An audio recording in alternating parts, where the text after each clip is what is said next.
Assalomu alaykum. Axborot informatsion dasturi bilan studiyada Dilfuza Yusupova.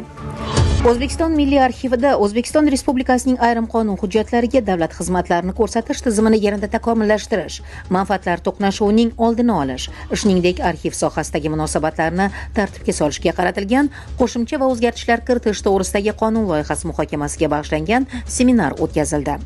Tadbirda deputatlar tomonidan qonun loyihasi bo'yicha navbatdagi muhokama o'tkazildi.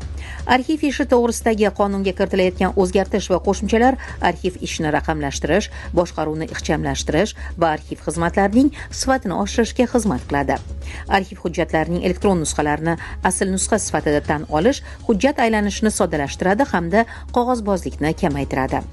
Oliy Majlis Qonunchilik palatasi Innovatsion rivojlanish va axborot texnologiyalari masalalari qo'mitasi a'zosi Shuhrat Sharofiddinov.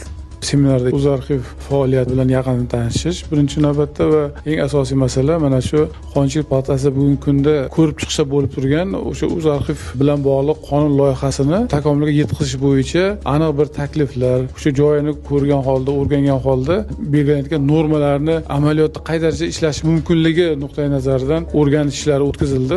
Arxiv bo'yicha o'sha O'zbekistonda olib borilayotgan faoliyat qay darajada va uning yutuqlari, muammolari bo'yicha bizga ma'lumotlar berildi va bu ma'lumotlar o'sha joydagi bir hujjatlar bilan, texnik jihozlar bilan qay darajada amalga oshirilayotganligi bilan mustahkamlandi. Albatta buni biz olingan ma'lumotlar va berilgan axborotlar yordamida shu qonun loyihasini takomilga yetkazishda albatta bu normalarni takomillashtirishda ishlatamiz.